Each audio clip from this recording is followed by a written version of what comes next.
We are with Mr. Mario Hardy, Chief Executive Officer of PATA, and one of the dynamic dignitaries and a speaker out here in World Tourism Forum. He spoke about innovation and the future of innovation of travel industry a while back, and to congratulate him, it was a lovely session. Thank you, Mr. Hardy, for illuminating with the ideas of you have. Thank you.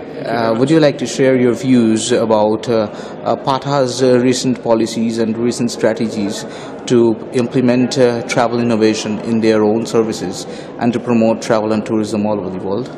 Our prime objective at PATA is to bring both public and private sector organizations together to have meaningful debates and discussions about the future of sustainable tourism moving forward. So at every one of our activities, or training academies, or workshops, or seminars, or events and research we do, we look at various topics moving forward. This year, as we do every year, we had discussions with each of the ASEAN ministers around our region and asked them about their priorities moving forward, what's important to them. And this is how we decide what will be our priorities for the year ahead of us.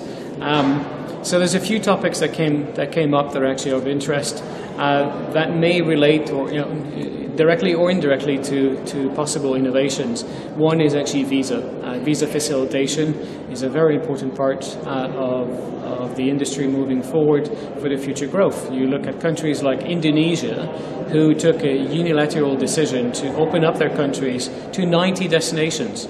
90 citizens of various countries can go freely to Indonesia without a visa today.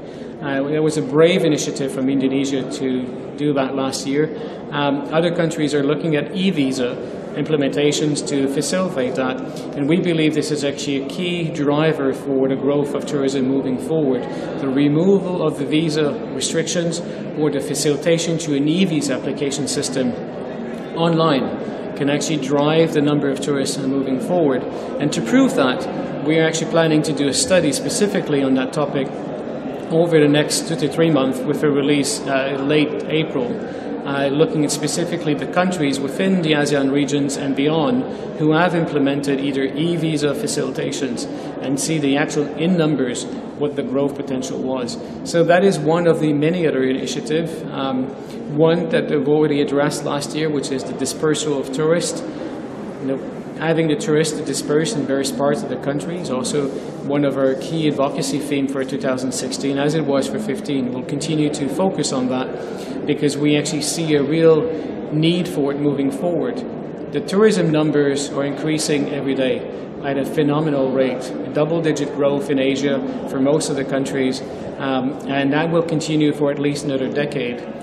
The pressure on the infrastructure, on the cities that actually are impacted by the growth of tourism is enormous.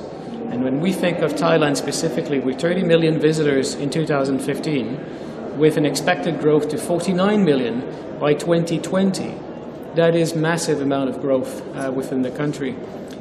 Thailand as a country can cope with 49 million visitors. Bangkok as a city cannot. And therefore, it is really key and very important for the country to encourage tourists to disperse themselves into secondary and tertiary destinations. I took Thailand as an example, but the same applies to Cambodia, Indonesia, and many other countries around the world who are affected by what I refer to the disproportionate growth of tourism. Huge concentration in one place, but lots of potential in the rest of the country to help communities to improve their livelihood and economic growth. Yeah, fantastic. Talking about this dispersed tourism and maybe some of the untapped markets all over the world, would you like to point out 3 of the 5 most emerging markets or the emerging destinations in terms of untapped markets or the untapped destinations? I think that each country have got actually something unique to offer beyond what most tourists actually know. If you think of Cambodia, people think of Angkor Wat. But there are many, many other destinations within the country. On the coastal side, which is still completely unexploited, you've got the lake side, you've got other parts within the country that are equally beautiful, but don't receive their fair share. You look at Thailand, people talk about Koh Samui, Phuket, Pattaya, Bangkok, but you've got Chiang Rai, Chiang Mai, and Udon Thani, and many other places within the country. Thailand has introduced this year the 12 hidden gem of Thailand. to promote tourism into these secondary and tertiary destinations. You think of Indonesia. Most people think of Indonesia as Bali. And within Bali itself, it's only one part of the island which receives the majority of the tourists. There are over 13,000 islands in Indonesia. They equally have something to offer for tourists. Of course, you would say that, well, yes, but maybe the infrastructure is not there yet. Maybe the air connectivity is not entirely there yet. But that will grow at the same time. If there's a long-term plan for the country to develop these islands, which there is, then if over time, the infrastructure will be built at the same pace. The air connectivity will increase as the tourist numbers grow. There are many other destinations like the Philippines also who equally have thousands of islands who are completely unexploited yet. True. The major concern about the world travel industry in recent times is the border security concerns or the terrorism threats that have been coming up. So, would you like to share your thoughts or maybe a solution that provides a bit of, a relief from this threat? Sure. I think it was mentioned by Mr. Barroso yesterday, the previous president of the EU,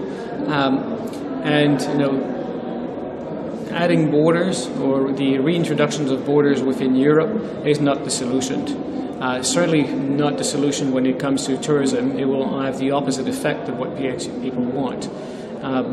But if there's a sharing of knowledge between the security agencies of respective countries, I believe that's one way to actually protect the entire borders of Europe and the country itself, regardless if it's in Europe or in Asia or somewhere else. Adding more visa restrictions on certain nationalities or citizens is also not the solution moving forward. If a terrorist wants to have an attack somewhere, visas won't necessarily actually stop them moving forward. So I think the exchange of information between countries is actually the key to ensure more safety moving forward. Right. Talking about the online digital media, would you like to share your thoughts about the recent trend or the growth of online media and the social media, as you also shared your thoughts in your session?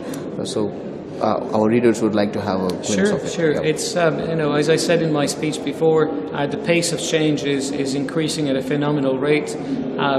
Innovations that were in yesterday are out today, and new services are being developed constantly. Periscope, which is now very popular, just a few years ago was not known by most people. Instagram is now obviously a lot more popular than it used to be, and it keeps changing all the time.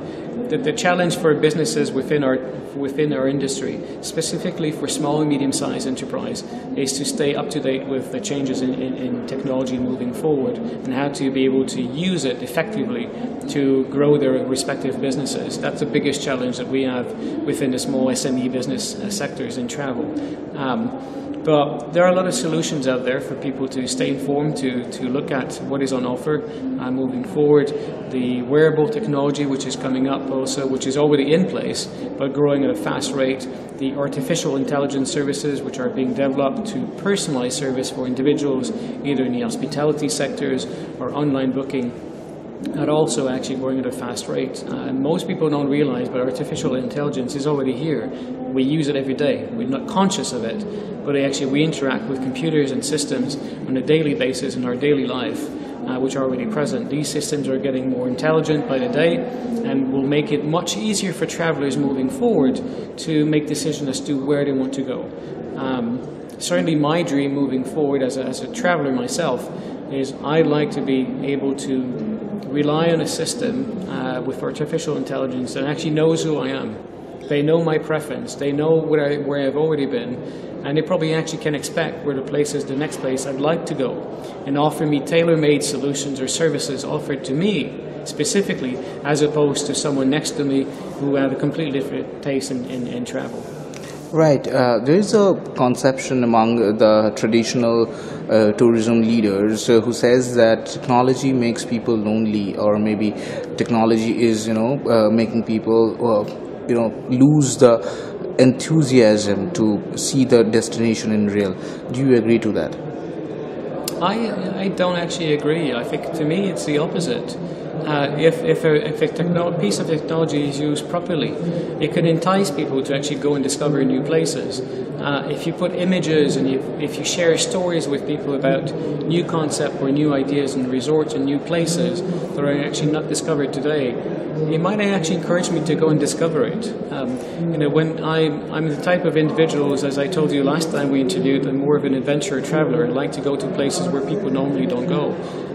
How do I find them? I find them because they got referred to me by friends. I've looked at blogs or social media and recommendations from other people and say, hey, I've been to this place, it's absolutely wonderful, please go ahead and see it.